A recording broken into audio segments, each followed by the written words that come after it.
Alors voilà les amis, bonjour. Alors aujourd'hui on devait voir évidemment l'évangile de Matthieu, le chapitre 13, les versets 44 à 46 qui sont, vous savez, la fameuse parabole du trésor et de la perle, et donc je pense qu'on les a quand même vus il n'y a pas très longtemps.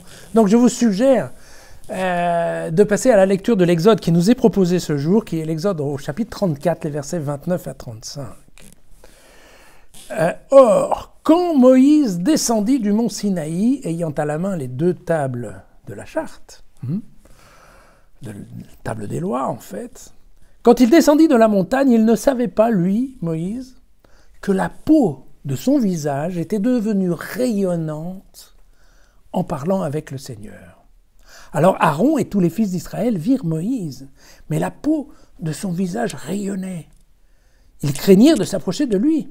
Alors Moïse les appela, et Aaron et tous les responsables de la communauté revinrent vers lui.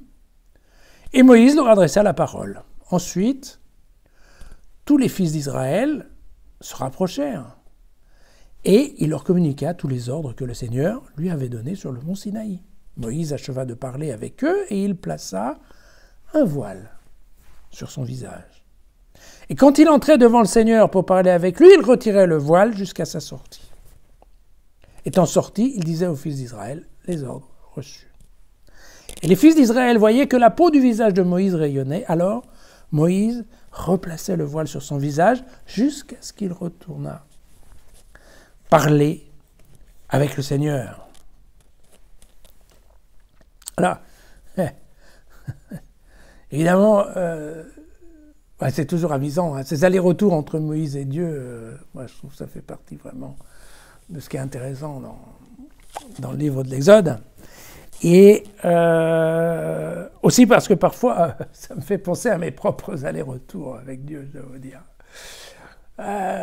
Et donc, en effet, bon, Moïse a un rendez-vous assez séquencé, assez fréquent, mais en fait, avec Dieu, et à chaque fois qu'il voit Dieu, eh bien, il rayonne. Ça nous rappelle, bien entendu, et c'est l'intérêt de ce texte, c'est de se préparer à la lecture de l'évangile de Matthieu au chapitre 17, qui est, vous vous en doutez bien, le passage de la transfiguration. Voilà.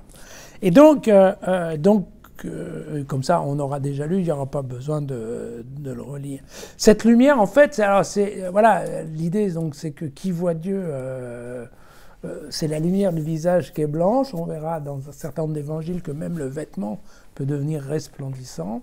Et donc, en fait, l'astuce qu'a trouvé Moïse pour que son peuple n'ait pas peur, c'est de se couvrir le voile d'un visage. Alors, ça peut paraître étonnant parce que normalement, dans l'idée, c'est qu'on ne peut pas voir Dieu. Hein. D'ailleurs, Moïse ne voit pas Dieu puisque Dieu est dans la nuée. Hein.